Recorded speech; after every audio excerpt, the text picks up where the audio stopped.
the new American Revolution, I'm going to call for the president to authorize the citizens to occupy and dismantle the corporate media and the tech giants, and I'll get to that in more detail here as we continue our broadcast. But let's be honest about where we are. The media deliberately lies. They are no longer operating in good faith. They are no longer engaged in journalism or news.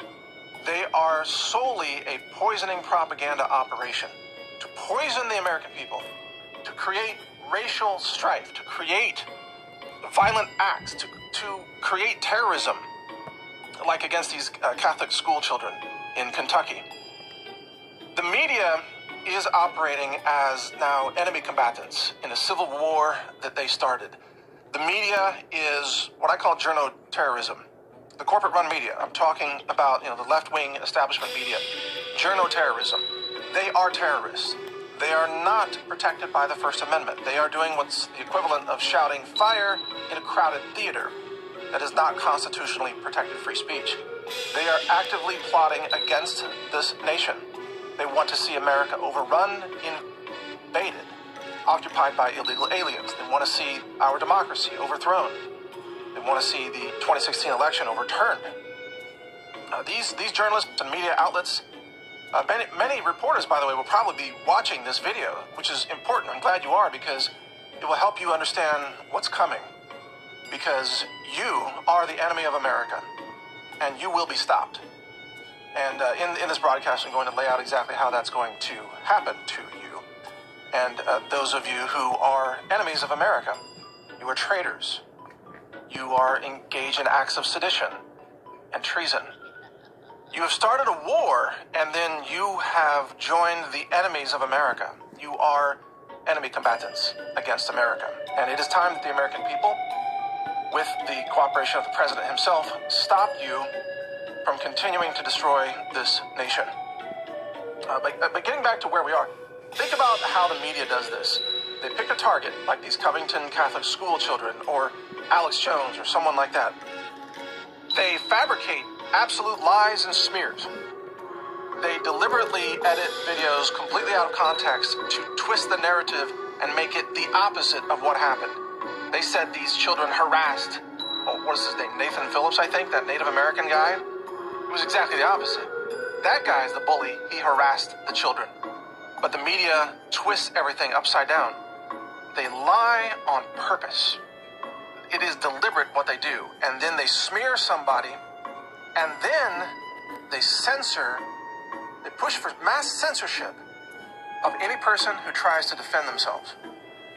So when they attacked Alex Jones, for example, and they lied about him and they smeared him relentlessly, then they called for Apple to ban the InfoWars app so that Alex Jones could not defend himself.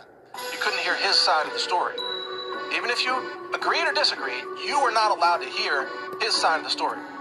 They smeared him in the halls of Congress, in Senate testimony, I believe, without inviting him to defend himself. They smear you, and then they censor you, so that you can't respond, so that you have no ability to tell your side of the story. This is the way the left-wing media works.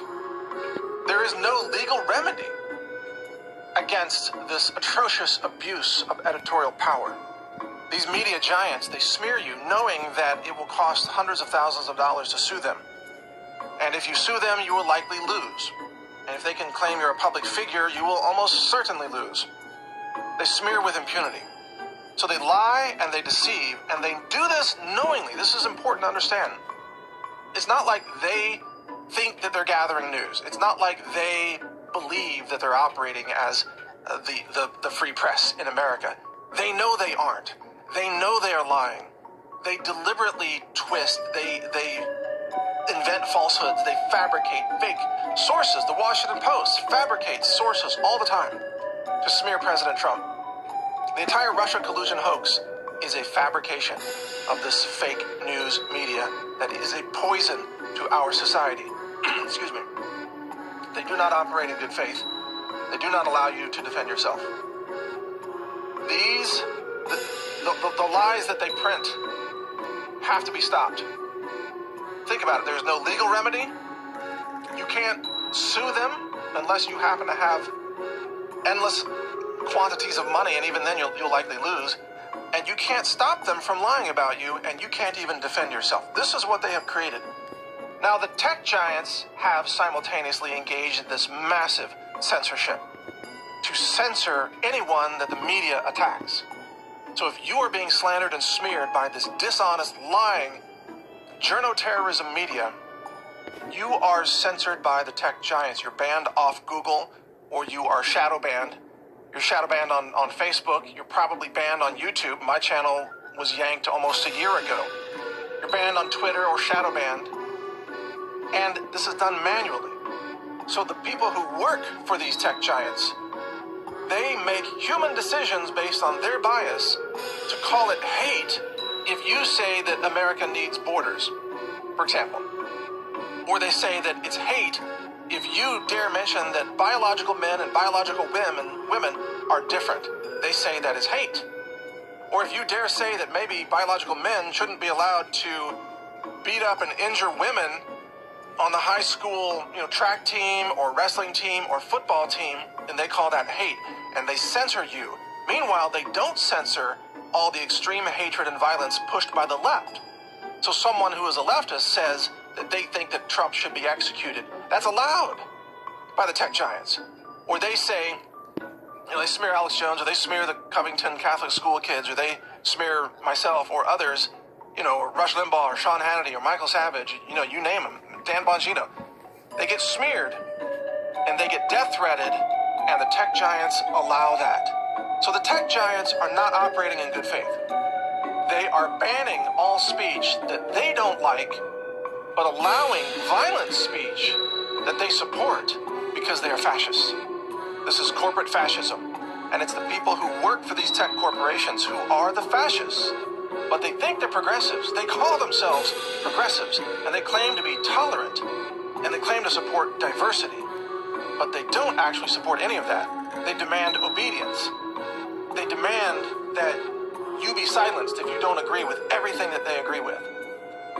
Natural News, my website, was contacted by Apple recently, and Apple demanded absolute editorial control over our articles, where they threatened to ban our Apple app, the iPhone app.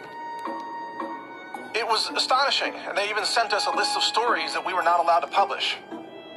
Those included stories about censorship. So Apple is now telling Natural News that we cannot write about censorship. They said we cannot write about gender. We cannot write about the LGBT movement in any way whatsoever. They say we cannot write about illegal immigration because that is disallowed by Apple. It's astonishing. This is fascism. Outright corporate fascism that you are seeing, where these evil corporations that answer to no one, where there's zero transparency, there's no congressional oversight, there's no legal oversight, they answer to no one. They now control or attempt to assert control over what you are allowed to speak, to print, to see and read. This is fascism. This is beyond anything that George Orwell imagined for his novel 1984. This is beyond typical Orwellian type of groupthink. These are unacceptable circumstances for a nation that's supposed to be founded on freedom, with First Amendment protection to freedom of speech. The situation is unsustainable. We, the people, must rise up with our president. We must be part of a new American revolution, and we must defeat corporate fascism. And as we continue here on Counterthink, I'm going to get into the details of exactly how that can happen. So stay with me. This is Mike Adams, the Health Ranger, editor of naturalnews.com, continuing with Counterthink when we come back.